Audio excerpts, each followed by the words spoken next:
আগের দিনই দুজনে মিলে ঠিক করেছিল যে সেদিন তারা শিউলি ফুল তুলতে যাবে। তবে যাওয়ার সময় গোটা রাস্তাতে শুধু দিদি একাই কথা বলে যাচ্ছিল।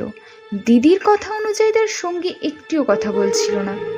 তবে সেদিন দিদির সঙ্গীকে একটু অন্যরকম লাগছিল, কারণ দিদির সঙ্গী প্রতিদিন শাড়ির আঁচলটা তার কোমরে গুজে রাখত, কিন্তু সেদিন তার মাথায় অর্থাৎ দিদির সঙ্গীর মাথায় বড় করে ঘোমটা টানা ছিল।